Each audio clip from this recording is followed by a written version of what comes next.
아무리 세상이 변했다고 하더라도 부활절에는 부활하신 주님을 좀 찬양하고 기념하는 그러한 분위기가 좀 되면 좋은데, 그런 분위기가 전혀 나지 않고 있는 것에 좀 안타까움이 있었지만, 이번 부활절에도 어디 가도 이렇게 뭐 제대로 된 플래카드 하나 붙여 있는 것을 못 보겠고, 또 좀 예수님의 좀 기념을 좀 이렇게 했으면 좋겠는데, 이번에 어떻게 하다가 부처님하고 비슷하게 돼가지고, 부처님 오신 날하고 비슷하게 돼가지고, 온 거리에 지금 이 연등이 달려있어요. 연등이 달려있고, 교회에서 부활절 예배 드리고 있고, 아마 모르는 사람들은 연등이 무슨 부활절 상징인 줄 알 거예요. 그리고 저쪽 상당공원에 가면 또 좀 있으면 부처님이 또 이렇게 돈 내나 하고 있겠죠, 그죠? 이렇게 내놓고 이렇게 하고 있겠죠. 자, 이런 분위기다 보니까 우리 교회라도 좀 더 깨어서 부활하신 주님을 좀 찬양 예배하면 좋은데, 또 그런 분위기가 또 과연 있는가 하는 그런 생각이 좀 들더라고요.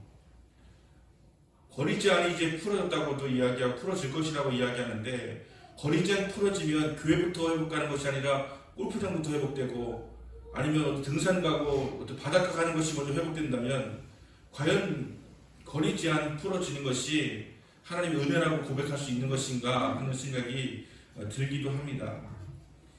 다들 걱정하더라고요. TV에서 인터뷰하는 식당 주인도 막 굉장히 걱정도 된다. 과연 그전처럼 회복될 것인가 하는 걱정도 된다. 이렇게 얘기해요. 그 야구장에서도 이제는 치맥이 가능하대요.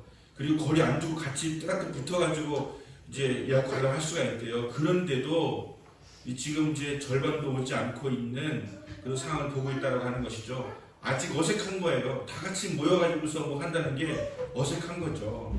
그러다 보니까 뭐 식당이고 노래방이고 무슨 뭐 나이트클럽이고 모든 곳들도 과연 제대로 회복될 수 있을까라고 하는 걱정들을 하고 있더라고요. 근데 저는 그런 걱정은 전혀 할 필요 없다고 생각합니다. 왜냐하면 아마 길어야 한 2주 정도 지나면 다 회복될 거예요. 다 가서 마스크도 벗고 막 그냥 신나게 놀면서 먹고 마시고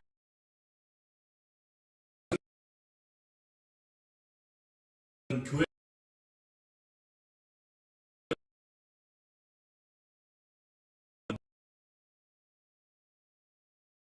보이고 있어서, 과연 정말 예전처럼 이제는 막 예배 드릴 수 있으니까 예배를 위해서 달려가자, 이렇게 막 힘을 내자, 이렇게 하는 분위기가 다시 회복될 수 있을까라고 하는 생각이 드는 것이죠. 덕분에 우리가 이제 온라인 예배라고 하는 것이 생겨나게 돼서 다들 온라인 예배를 드리기 시작하고 있습니다.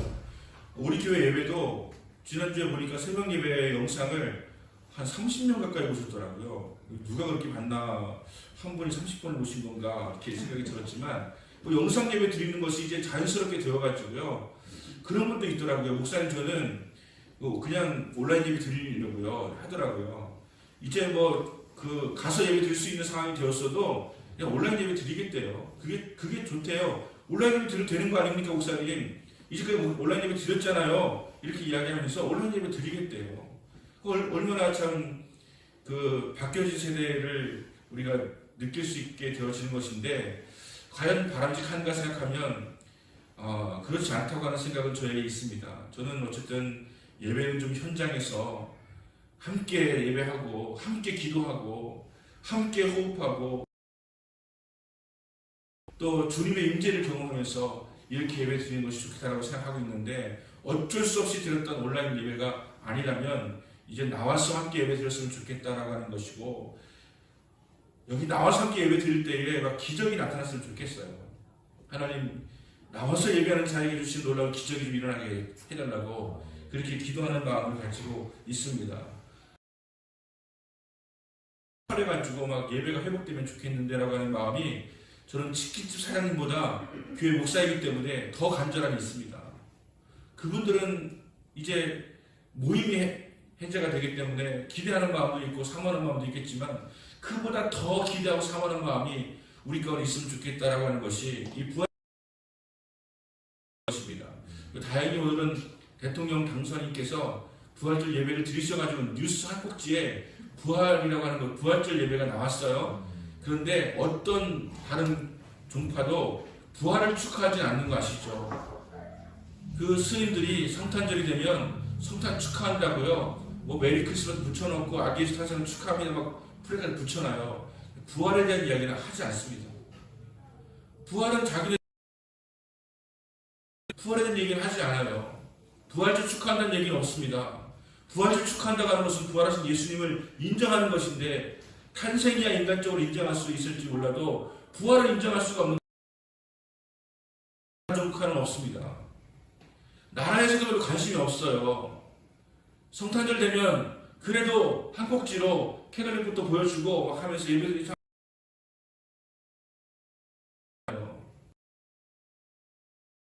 가서 예배를 드려가지고서 부활절 예배가 있다라고 하는 것이 뉴스에 난 것만 해도 참 다행이다 싶은 그런 마음이. 지금은 우크라이나와 러시아가 전쟁을 보십니까? 가만히 한번 생각을 해보세요. 전쟁의 이유가 뭘까요? 그들이 러시아는 그렇게 이야기하더라고요. 영토가 있는데 그 바로 앞에 문 앞에 나토라고 하는 그 유럽 국가들이 진을 치고 있는데 그게 다 무기를 이쪽 향하고 있다 전부 다. 무기가 지금 러시아 향하고 있는데 언제 무슨 일이 벌어질지 일촉즉발인데 우리가 어떻게 가만히 있을 수가 있느냐. 거점이 되는 우크라이나 우리 향할 미사일을 준비하고 있는 그곳이라도 차지해서 우리도 뭔가 두려움을 좀 없애면서 살아야 되지 않겠느냐라고 하는 것이 러시아가 침공한 이유더라고요. 자기를 지키겠다는 거예요. 우크라이나는 지금 전쟁이 벌어져가지고 수많은 고통을 당하고 있습니다. 전체 인구의 3분의 1이 지금 피난을 갔잖아요. 폴란드로, 헝가리로. 그리고 그 와중에서도 도시 나와 있던 사람들은 지금 막 지하에 숨어가지고 간신히 피난을 하고 있는데 그 중에서도 또 미사일 맞아가지고 전 도시가 아파트가 80%가 파괴된 곳이 있더라고요. 80%가 파괴되어 버렸어요. 아파트가 다 무너져 버렸어요. 그리고 수많은 사람이 죽었어요. 적어도 우리나라 2년 반 동안에 그렇게 두렵고 떨리는 마음으로 마스크 쓰고 조심해가지고 이제 2만 명 돌아가셨어요. 전쟁이 나니까 불과 몇 주 사이에 몇만 명이 죽었어요. 그것도 막 전폭적으로 전쟁한 것이 아니라서 이렇게 돌아가신 것이지 만약에 전면전이 벌어지면 수백만 명도 죽을 거예요. 이런 전쟁이 사라지기 위해서 기도해야 되지 않겠습니까?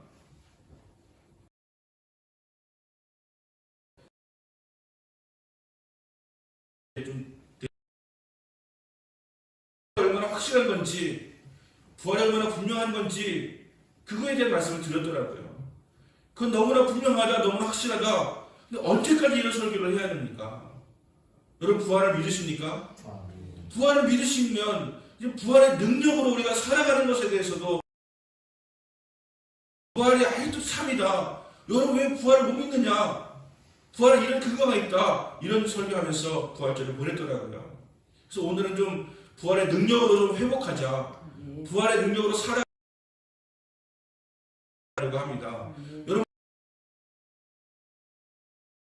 부활을 능력이 나타날 수밖에 없어요. 부활이라고 하는 것은 예수님의 죽으심과 부활인데 예수님께서 내 안에 계신다고 한다면 우리 안에 그 예수님의 능력이 나타나고 드러날 수밖에 없다라고 하는 것이죠. 내 안에 계신다는 전제가 뭡니까? 예수님께서 살아계시기 때문에 그분이 우리 안에 계신다고 하는 것을 우리가 증거할 수가 있는 것이죠.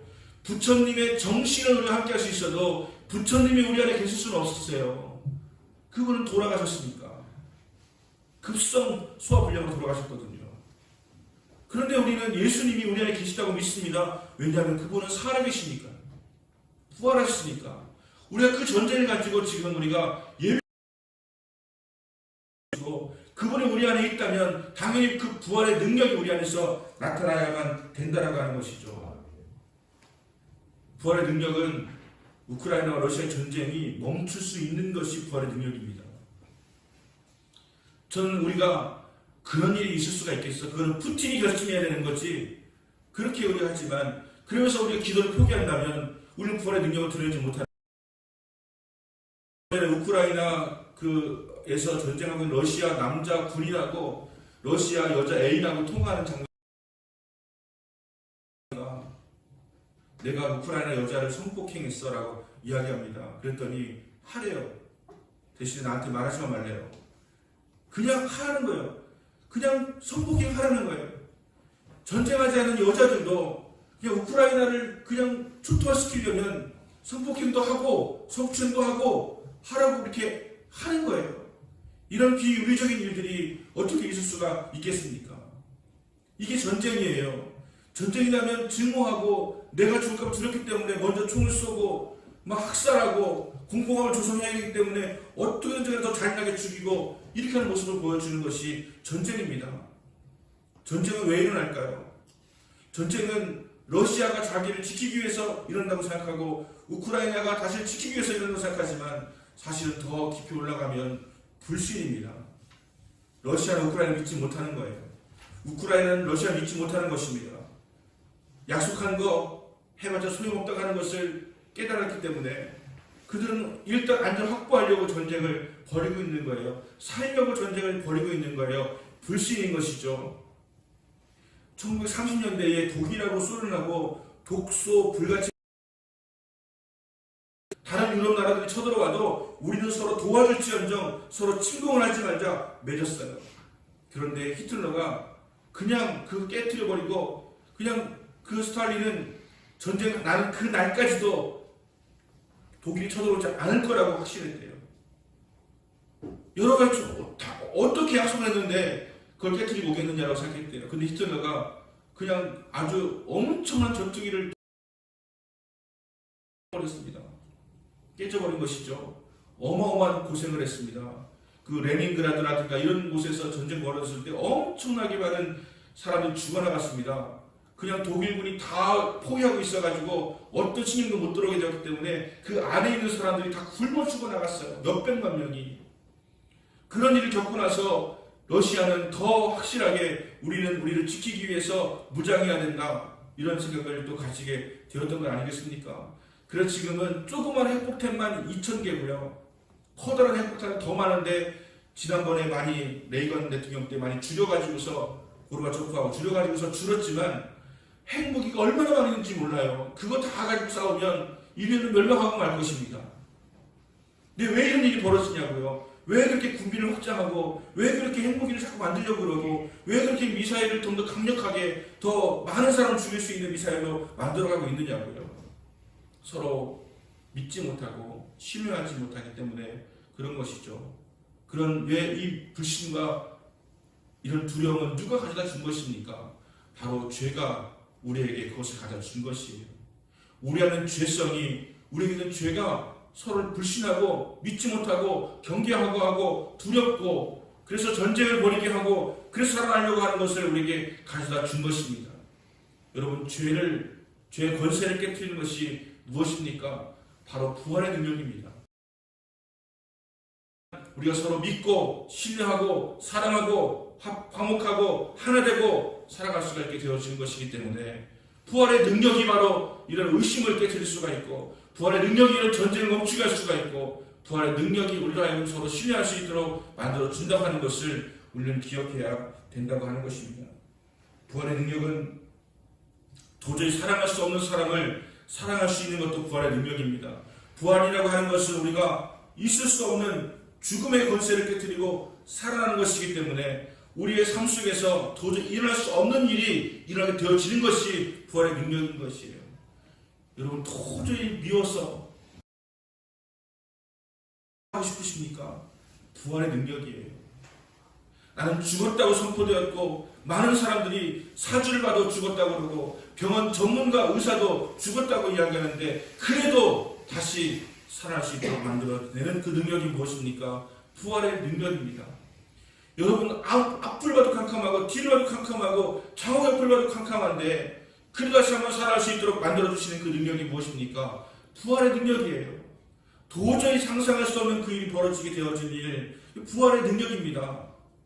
죽은 자가 살았는데 그보다 더한 능력이 어디 있습니까? 죽은 자가 살았는데 그보다 더한 기적이 어디 있습니까? 근데 그 놀라운 능력이 우리에게 있다는 것이에요. 왜냐하면 예수님이 우리 안에 계시니까요. 그래서 아들이 있는 자에게는 생명이 있고 아들이 없는 자에게는 생명이 없느니라 말씀하시는 것은 우리 안에 예수님께서 계시기 때문에, 예수님의 생명이 우리 안에 있기 때문에 우리는 부활의 능력을 가지며 살아갈 수가 있다라고 하는 것입니다. 언제까지 우리가 부활이 사실이 아니냐는 논쟁만 가지고 이렇게 하겠습니까? 여러분, 이제는 우리는 부활을 확실하게 믿고 부활의 능력으로 살아가는 여러분 되시기를 바랍니다. 부활의 능력이 있게 되어질 때에 우리의 삶에도 강력한 능력이 임하게 될 것입니다.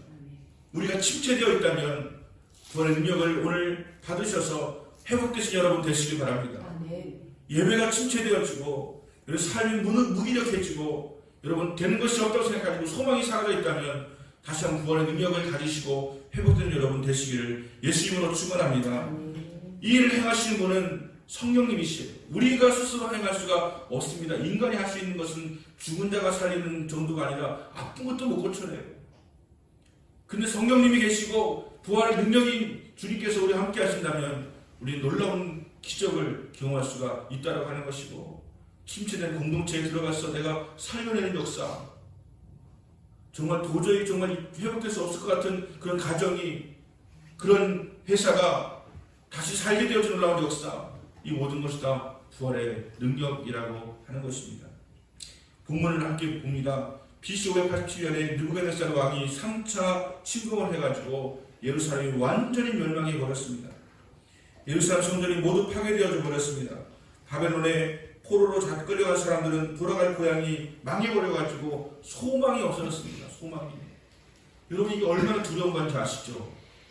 소망이 없었다고 하는 것은 우리의 삶에 아무런 희망도 없다고 하는 것이고 우리를 무기력하게 만드는 것입니다. 여러분이 지금 무기력하신 분이 계신다고 한다면 아마도 소망이 무너졌기 때문일 것입니다. 살아갈 소망이 없고 내가 버텨내도 뭔가 잘 될 소망이 없고 자녀에 대한, 내 자신에 대한, 가족에 대한, 회사에 대한, 교회에 대한, 민족에 대한 소망이 없으면 우리는 무기력합니다. 침체되어집니다. 자꾸 주저앉게 되어집니다. 착각해집니다. 이런 소망이 없는 것이 이스라엘 백성들이었습니다. 소망이 없었어요. 우리나라가 회복될 것이라고는 어떤 기대도 가질 수가 없는 그런 상황이었습니다. 그래서 이거에 대해서 이스라엘 백성들이 이렇게 이야기합니다. 또 내게 이르시되 인자야, 이 뼈들은 이스라엘 온 족속이라 그들이 이르기를 우리의 뼈들이 말랐고 우리의 소망이 없어졌으니 우리는 다 멸절되었도다 하니라. 소망이 없어졌습니다. 뼈가 말라버렸습니다.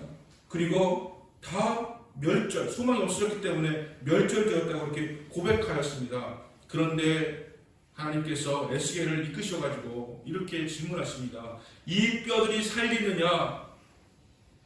이렇게 물으세요. 이 뼈들이 살겠느냐라고 물으세요. 여러분을 향해서 물으십니다.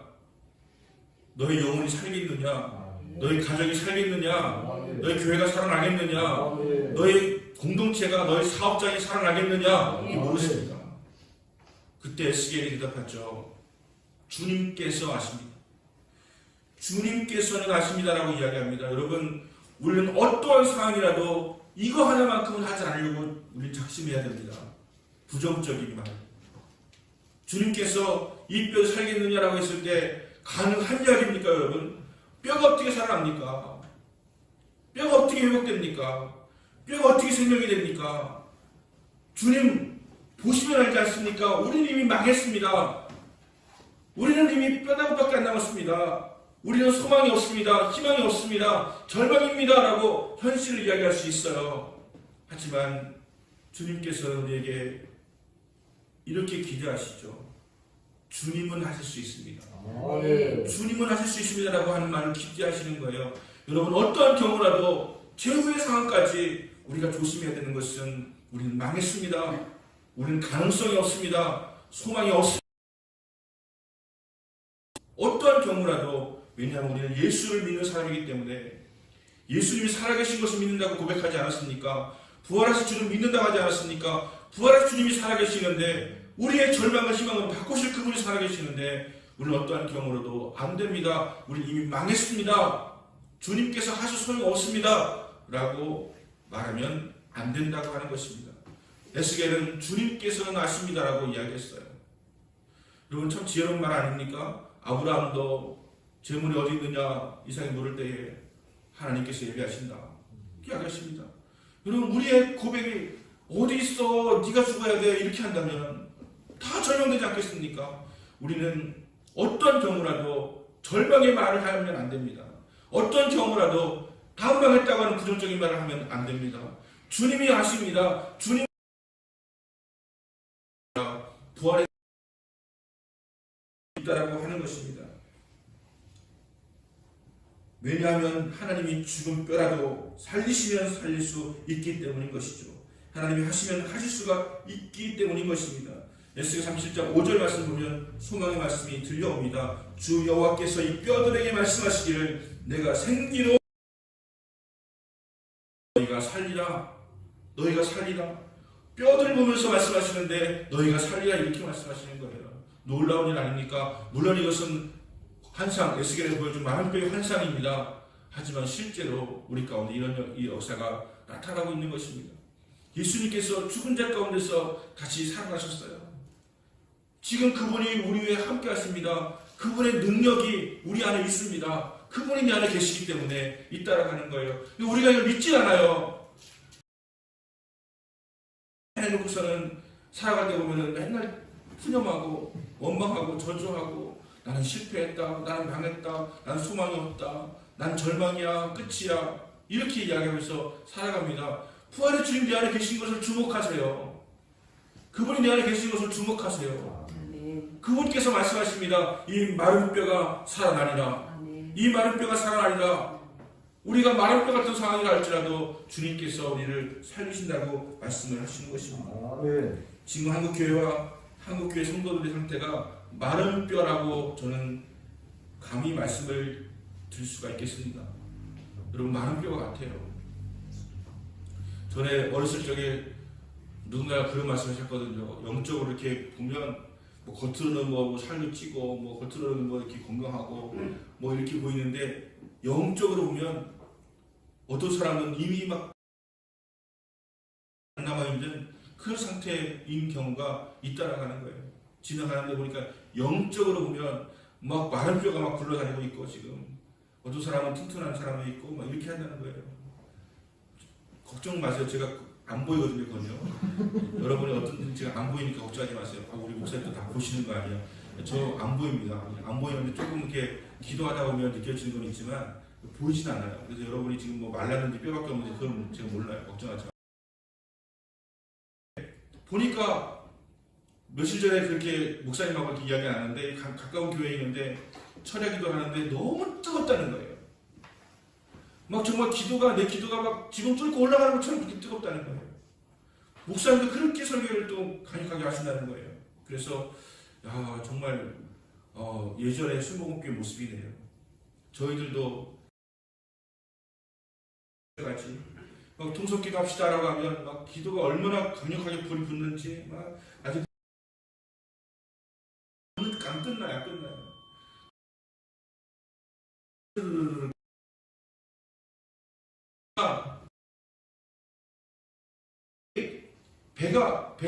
뱃속부터 나오는 그 기도 이런 기도하면 주로 목에서 하시죠. 주님 이게 배고프고 또 가난하고 또 아프고 힘들고 소망 없는 가운데 지금 바라보니까 그냥 배에서부터 끌어나오는 그런 목소리로 막 쥐야 하면서 이렇게 기도하고 나가니까 막 뚫고 올라가죠. 근데 목으로만 이렇게 기도하고 그러니까 얼마 가지 않아서 3분도 안 돼서 기도가 사르르 식어져 버리고 여기서부터 단전에서부터 막 나오는 기도를 해보신 적이 언제십니까? 이렇게 뜨겁게 한번 기도해 본 적이 언제십니까? 이렇게 기도했더니 막 끝나지가 않아가지고 막 땡땡땡땡땡 쳐도 안 끝나가지고 그래서 그냥 안 끝난 상태에서 목사님 기도하고 같이 기도하고 했었는데 이제는 우리가 좀 살만한 거죠. 이제 우리가 그렇게 뭐 걱정하고 염려하고 살지 않아도 그냥 세상적인 걱정이 걱정이지 영적인 걱정이 아니잖아요. 근데 지금 우리 안에 계신 부활의 능력 가지고 계신 예수님께서 계신다면 우리는 다시 간절히 부르짖어 기도할 수 있는 것이 회복되어야 됩니다. 그래서 우리는 막 담대하게 선포하시잖아요. 가난은 떠나가라, 질병은 떠나가라. 전에 기도할 때는 우크라이나, 러시아 전쟁은 멈출지어다. 그렇게 한다면 멈춥니까? 뭐 그렇게 하시던 분들이 뭐 코로나 바이러스도 떠나갈지어다 막 이렇게 했는데 떠나갈지어다 하면서 그 침투해가지고서 다 걸리고 막 이렇게 됐던 적도 있잖아요. 그럼 우리에게 그 있었던 그 자신감, 영적 자신감, 강력한 기도 이런 것들이 어디가 있습니까?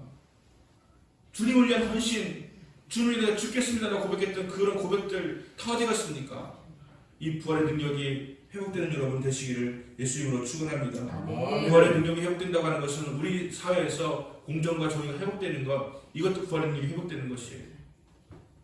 그냥 우리끼리 부활의 능력을 힘입어가지고 천국까지 하라고 하는 것으로 그치는 것이 아니라 이 사회가 좀 더 잘 살고 행복하고 기쁘고 즐겁고 신나고 화목하고 서로 사랑하고 이런 사회가 만들어져 가는 것이 바로 부활의 능력 있는 크리스찬에 의해서 이루어지는 영향력인 것입니다. 저는 여러분 아시잖아요. 저는 자꾸 교회로 끌어들이지 않아요.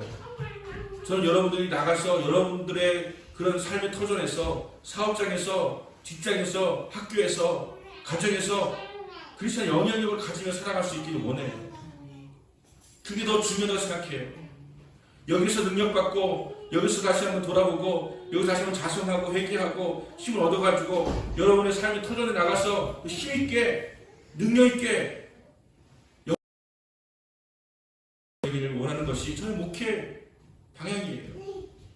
세상에 영향을 주지 못하는 크리스찬의 모습은 하나님께서 진짜 원하시는 모습이 아니거든요.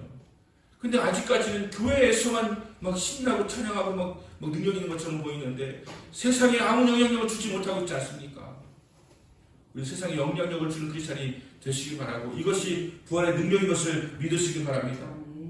이번에도 또 우리가 뭐 장관 후보 되시는 분들 보니까 그 경북대학교 뭐 의대 원장님이셨을 때 자녀가 의대 편입 오늘 또 아침 뉴스가 나왔어요. 전남대 총장님이신데 이분이 의대 부학장일 때 따님이 의대 아버지가 의대 원장이거나 뭐 총장이거나 할 때 이렇게 되는지는 모르겠지만 의대를 준비하고 있는 수많은 사람들에게는 야 우리 아버지는 의대 원장을 고사하고 큰나무께 안수자밖에 안 되는데 될 수 있을까 싶은 마음이 들지 않겠습니까? 그리고 이런 것들이 회복되는 것도 부활의 능력이에요. 사회가 정말 하나님의 뜻대로 이루어지게 되어지는 것 이것도 부활의 능력입니다. 이 부활의 능력이 회복되는 저 여러분 될 수 있기를 예수님으로 축원합니다. 성령님께서는 마른 뼈도 사랑하신다고 하는 것이죠. 마른 뼈를 가지고 있는 사람에게도 관심을 가지신다고 하는 것입니다. 그리고 그 마른 뼈도 소망을 갖기를 원하시는 것이 성령님이라고 하시는 것입니다. 그래서 마른 뼈에게 소망을 주시는 거예요. 우리가 지금 어떤 상황이든지 간에 주는 마른 뼈에도 소망을 주기 원하신다는 것을 믿으시기 바랍니다. 이것이 그분의 사랑입니다. 그분을 사랑하시기 때문에 우리에게 소망을 주기를 원하신다고 하는 것입니다. 또 성령님께서는 곧자기의 마른 뼈도 살아나게 하십니다. 성령께서 말씀하시니까 뼈들이 서로 연락을 해요. 서로 이렇게 붙어요. 이렇게 붙어가지고 뼈가 조각이 돼가지고 사람의 형체를 갖추게 되더라고 하는 것입니다. 성령님께서 하시니까 이런 놀라운 역사가 일어나게 되어지는 것이죠. 누가 그 일을 행할 수 있습니까? 하나님께서 아무도 그런 일 하시는 것이 결코 아닙니다. 성경 기록할 때 하나님께서 에스겔을 부르셔가지고 행하셨습니다. 오늘 우리에게도 주님께서 그런 부흥을 우리에게 주신다면 누굴 통해서 부흥을 일으키십니다. 헌신된 하나님의 사랑. 모든 분들이 헌신한다면 아마 이 나라를 뒤집어 엎을 거예요. 하지만 모든 분들이 헌신하지 않는다 할지라도 헌신된 분 10명, 5명, 단 한 명만 있어도 이 교회는 부흥할 것입니다. 하나님의 원리는 그것이에요. 하나님의 일을 행할 수 있는, 하나님의 일을 대신할 수 있는, 하나님의 뜻을 전할 수 있는, 하나님의 뜻을 이룰 수 있는 그 한 사람의 헌신자만 있어도 하나님은 회복시키신다고 하는 것을 말씀하고 있는 거예요. 에스겔을 통해서 이루셨던 그 하나님의 놀라운 부흥은 바로 헌신된 사람, 특별히 기도의 사람을 통해서 부흥을 시키신다고 하는 것입니다. 두 번째, 하나님은 말씀을 통해서 부흥을 일으키십니다. 마른 뼈가 사는 역사는 에스겔이 하나님의 말씀을 대언할 때 일어났습니다. 대언은 다시 말하면 무엇입니까? 제가 지금 하나님의 말씀을 대언하고 있는 거예요. 대리로 대신해서 전하고 있는 것입니다. 대언할 때 마른 뼈가 살아났습니다. 하나님 직접 말씀하신 것이 아니라 에스겔을 통해서 대언할 때 그 역사가 일어났다고 하는 것입니다. 세 번째, 하나님은 성령님을 통해서 부흥을 일으키십니다. 생기가 임하기 전까지 마른 뼈가 살아나지 않습니다. 생기는 성령님이세요. 우리 안에 생기가 들어가야 돼요, 여러분. 여러분 지금 침체되어 있고 두려워 있고 걱정과 염려로 가득 차 있고 미래가 보이지가 않는 그런 상황이 있다면 성령님께서 여러분 가운데 생기로 들어가셔야 돼요. 그래야 힘이 나는 거예요. 능력이 나타나게 되어지는 거예요. 여러분 오늘도 말씀을 들으실 때에 하나님의 생기가 여러분에게 들어가게 되어지고 회복되는 역사가 나타나게 되시기를 예수 이름으로 축원합니다. 부활이 이제는 부활의 능력으로 살아가면서 내 삶의 능력을 드러내시고 여러분 속한 곳의 공동체의 능력을 드러내셔서 영향력을 끼치시면서 살아가셔서 여러분 있는 곳에서 회복이 일어나게 되기 바랍니다. 여러분 있는 곳이 마른 뼈 같았어요. 그래 맨날 욕했어요. 이런 그냥 그만뒀으면 좋겠다 하면서도 못 그만두고 살았어요. 그런데 어느 순간에 하나님의 성령께서 마른 뼈를 살아나게 하신 것처럼 나를 통해서 회복하게 하시고 살아나게 하신 역사가 일어나더라고 하는 것입니다. 여러분 한번 기도하세요. 여러분의 가정 기도하세요. 하나님 마른 뼈가 살 수 있겠습니까? 기도하세요. 회복될 것입니다. 그것이 부활의 능력입니다. 우리는 다시 부활의 능력이 회복돼야 돼요. 그것이 일어나야 됩니다. 오늘 저는 그렇게 기도하죠. 여의도 순복음교회 이영훈 목사님, 우리 교단 총회장 아닙니까? 우리 교단 제가 그분의 제가 뭐 개인적으로 친하진 않지만 알기 잘 알죠. 워낙 높은 분이니까. 오늘 당선자가 대통령 당선이 제발 좀 이영훈 목사 대통령 당선이 좀 갑자기 망치로 쾅 맞은 것처럼 뭔가 깨닫게 해달라고. 그렇게 기도할 수 있는 건 아닙니까? 아, 갔구나, 잘했다, 이런 정도가 아니라, 구체적으로 오늘 이분이 찬양 속에서 영광 받게 해주시고, 찬양 속에서 뭔가 깨닫는 게 있게 해주시고, 말씀 속에서 한 방 더 깨지게 해주시고, 기도하는 가운데서 더 깨지게 해주시고, 그래서 우리나라에 하나님의 그 놀라운 은혜와 능력과 역사가 당선인 가운데 임하게 되어져서 우리나라 잘 통치할 수 있도록 해달라고 구체적으로 기도할 수 있지 않습니까? 그리고 부활의 능력이 있다면 반드시 그렇게 될 줄로 믿고 확신하면서 기도해야 되는 것입니다. 앞으로 제발 좀 부활적뿐만 아니라 전에는 안 갔으면 좋겠고 여러분 말할 때 자꾸 절로 가지 마세요. 절로 가 어디로 가야 돼요? 절로 가 이렇게 하잖아요. 절로 가려고 하지 마세요. 그냥 가라고 하면 되죠. 절은 안 갔으면 좋겠지만 교회는 자꾸 와서 그게 가온 거예요. 목사님 설교를 아부하는 뭐 최고예요. 이런 거 하지 말고 정말 마른 뼈는 살아날지어다 라고 이렇게 이야기해주고 이렇게 할 수 있으면 얼마나 이것이 여러분이 할 일입니다. 내가 지방의 구석에 처박혀 사는 인생이라 할지라도 내가 기도를 통해서 온 나라와 민족을 움직일 수가 있고 온 세계에 영향을 끼칠 수가 있다고 하는 것을 믿으시고 기도할 수 있는 것 이것이 부활의 능력인 것을 믿으시길 바랍니다. 네. 합심으로 기도를 잠깐 드리겠습니다.